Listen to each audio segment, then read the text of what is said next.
Maayong adlaw sa inyo tanan mga langga, panibagong araw at panibagong ganapings na naman ng aming buhay ang ating pagsasamahan. For today ganap nga ito nga ang araw na birthday ng aking Diyosawa ng inyong Kuya Lauren. October 18, 2024 pa nga ito mga langga at syempre as usual palagi nga tayong late upload mga langga. Sa mga oras nga na yan gumagayak na nga ako ng aking lulutuin dahil nga birthday ng inyong Kuya Lauren. Magluluto nga ako ng pansit gisado.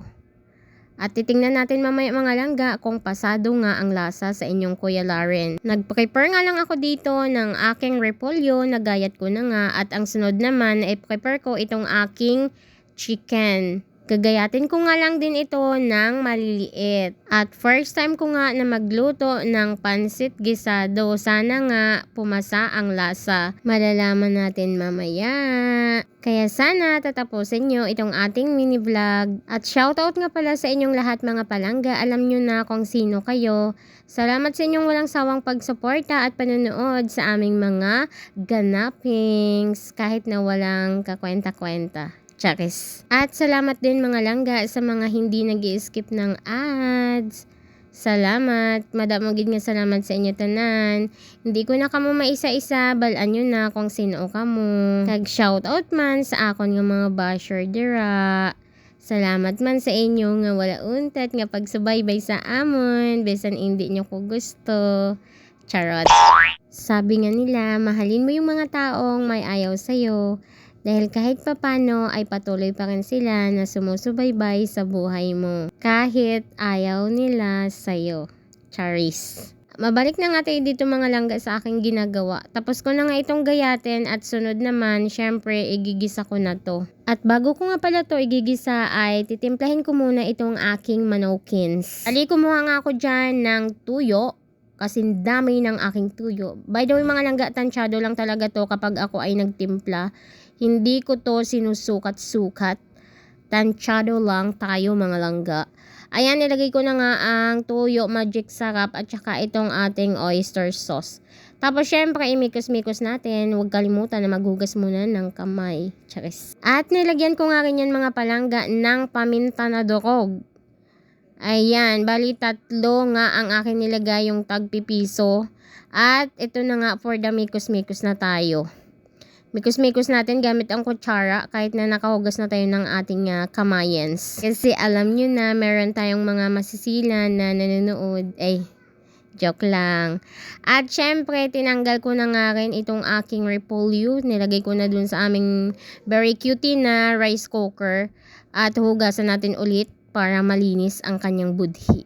Ay, charot. What?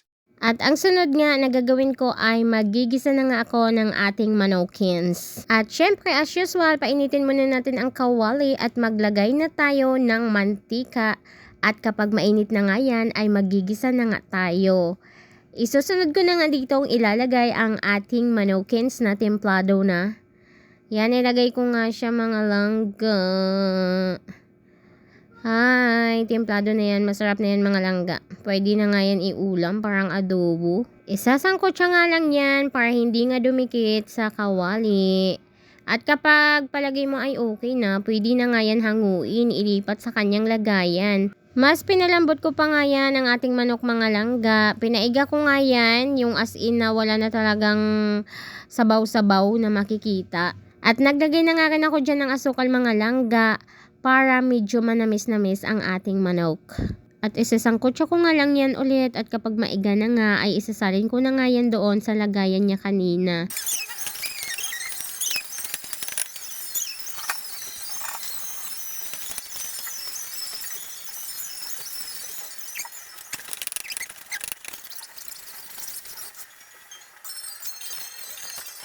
At ang sunod naman na gagawin ko ay magigisa nga ako dyan para naman sa aking pansit. Naglagay na nga ako dyan ng bawang. Ayan, bawang lang muna. Ang bawang na pangontra sa aswang.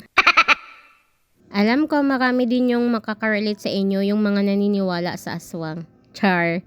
At ito na nga mga langga, nilagay ko na nga itong aking pansit na maalat. Maalat pala yan mga langga. No? At malalaman nyo na talaga mamaya kung ano nga ba ang lasa nitong aking first time na niluto. Kita nyo naman, naglagay pa ako ng toyo dyan. Hay, nakets. Naglagay pa ako ng oyster sauce. Sana talaga hindi maalat itong aking ginagawa. Dahil first time ko nga at wala tayong pinanuuran, no? Wala tayong kodigo, kumbaga. Ayan, nilagay ko na nga itong ating gulay. Sabi ko kanina repolyo. Hindi pala mga langga, Chinese pichay yung tawag pala dyan. Yan yung ginagawang kimchi. Yan pala yung aking nilagay. Tapos ito, nilagay ko na nga rin itong aking manok kanina. Yan, syempre, halo-halo hanggang sa nadurog na nga yan. Hay, naku talaga. At syempre, dahil tayo ang nagluto, tayo din ang unang titikim dyan mga langga. Nung tinikman ko ay okay naman mga langga. Ayan, sinalin ko na nga sa lagayan. At syempre, ito na nga ang the moment of truth for the lafang na nga. By the way, itong tinapay nga pala ay binigay nga ito sa akin nung binibilhan ko na tindahan. Naikwento ko kasi sa kanya na birthday ni Habi, ni Kuya Lara ninyo. Thank you nga pala kay ate sa nagbigay ng tinapay. By the way, matagal na talaga to. Last year pa to. At ngayon ko nga lang siya na i-share sa inyo. Hindi ko nga ma-explain kung ano na nga yung kinalabasan ng aking niluto. Hindi na nga ito pansit gisado. Paano ba naman sa sobrang halo-halo na durog na iba na yung texture ng pansit. Hindi na siya mahaba. Hay, nako talaga. Sana pumasa sa inyong Kuya Lauren. Sayang naman yung effort ko sa pagluluto kapag hindi Tapos, first time ko pang lutuin yan. By the way, sa susunod kapag nagluto nga ako ulit yan, ay manunood muna ako sa Kodigo. At the moment of truth nga mga langga, ang aking niluto nga ay maalat. Medyo maalat siya mga langga, pero pag isinama naman sa kanin o inulam sa kanin ay hindi siya maalat. By the way mga langga, hanggang dito na lang muna ang ating video for today. Salamat sa inyong walang sawang pag-support at panonood. Hanggang sa muli. Bye! Don't forget to follow me. Mwah!